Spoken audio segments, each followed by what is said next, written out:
அன்னாராஜம் முதல் ஐஏஎஸ் பெண் அதிகாரி. அவங்கள பத்தி தான் இந்த வீடியோல பார்க்க போறோம். கேரளத்துல பிறந்த இவங்க சென்னையில உயர்கல்வி பயின்று தமிழ்நாட்டுல 7 முதலமைச்சர்களுக்கு கீழே பணியாற்றிருக்காங்க.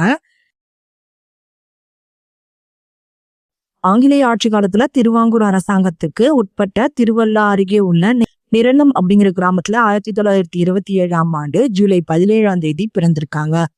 இவங்களது பெற்றோர் ஓஏ ஜார்ஜ் மற்றும் அண்ணா பால். இவருடைய தாத்தா பைலோபால் புகழ்பெற்ற மலையாள எழுத்தாளர். நிரணத்துல பிறந்த அன்னாராஜம் கோழிக்கோட்ல வளர்ந்திருக்காங்க. அங்குள்ள ப்ராவிடன்ஸ் மகளிர் கல்லூரியில இன்டர்மீடியட் படிப்பை முடிச்சிருக்காங்க. மலபார் கிறித்துவ கல்லூரியில இளங்கலை பட்டம் பெற்றிருக்காங்க.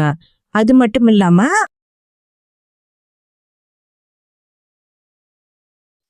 அண்ணாலான மெட்ராஸ் வந்த அண்ணா மாநில கல்லூரியில பிஏ ஆனர்ஸ் பட்டம் பெற்றிருக்காங்க. இங்கு தலைமை கணக்காளராகவும் அலுவலகத்துல அப்பர் டிவிஷன் கிளர்க்காகவும் பணிபுரிஞ்சிருக்காங்க. அவங்களுக்கு இந்திய ஆட்சி பணி கனவெல்லாம் கிடையாது. அவங்களுடைய உறவினருடைய அறிவுரையின்படி சர்வீஸ் தேர்வுக்கான விண்ணப்பத்தையும் வாங்கி வந்தாங்க. அப்போதான் அவங்களுக்கு 140 ரூபாய் கட்டணம் கூட அவனால கட்ட முடியல. அண்ணாவுடைய தோழியுடைய தாயார் தான் அந்த விண்ணப்ப கட்டணத்தையும் செலுத்திருக்காங்க. 1951ஆம் ஆண்டு அந்த சிவில் சர்வீஸ் தேர்வுல வெற்றி பெற்றிருக்காங்க. அது மட்டும் இல்லாம நேர்முக தேர்வுல 4 ஐஏஎஸ் அதிகாரிகள் பார்த்தீங்கன்னா உங்களுக்கு ஆட்சி நிர்வாக பணியெல்லாம் பெண்களுக்கு சரியா வராதுன்னு ஆலோசனை கூறியிருக்காங்க. இருப்பினும் அவங்க அப்போது சென்னை மாகாண முதல்வராக இருந்த ராஜாஜியும் அண்ணாவிடம் நிர்வாக பணியா உங்களுக்கு சரியா வருமான்னு கேட்டிருக்காங்க.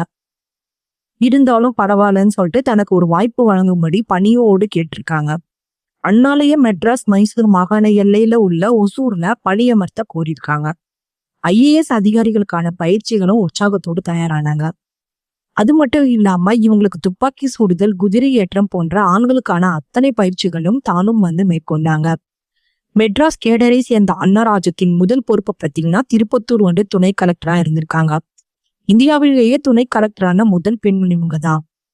ஆட்சி பணிக்கு அப்புறம் பார்த்தீங்கன்னா அரசு நிர்வாகத்துல சத்தமின்றி பல சாதனைகளை படைத்த அன்னாராஜத்துக்கு 1989ஆம் ஆண்டு பத்மபூஷன் விருது வழங்கப்பட்டது.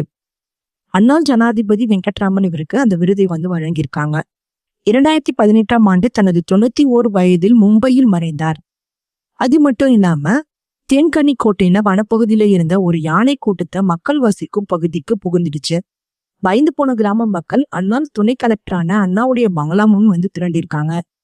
அச்சப்பட வேணாம் அப்படின்னு சொல்லிட்டு அவங்களுக்கு கிடைக்கும் பொருட்கள் எல்லாம் வச்சு அவங்க யானையை விரட்டியிருக்காங்க. அது மட்டும் இல்லாம பல முக்கிய பொறுப்புகளையும் வகிச்சிருக்காங்க. முக்கியமா பாத்தீங்கன்னா கால்நடை மற்றும் மீன்வளத்துறையிலேயும் தேசிய விதைகள் கழகத்துடைய தலைவராகவும் இருந்திருக்காங்க. மாநில பண்ணைகள் கழகத்துல தலைவராகவும் இருந்திருக்காங்க. அது மட்டும் இல்லாம பசுமை புரட்சி நடவடிக்கையிலையும் குறிப்பிடத்தக்க பங்காற்றிருக்காங்க.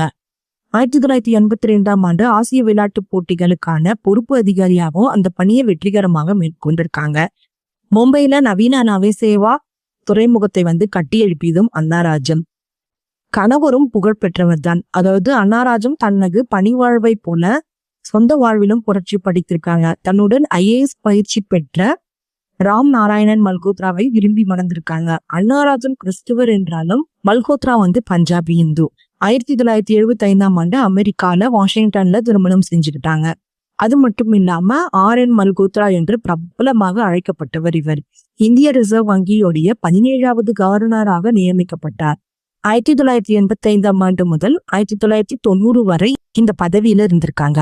1949ஆம் ஆண்டு கேடர் IAS அதிகாரியும் அண்ணாவின் நெருங்கிய நண்பருமான MKK நாயர் மாங்கொட்டையும் மற்றும் பல கதைகளும் என்ற நூலை ஆங்கிலத்தில் எழுதியிருக்காங்க.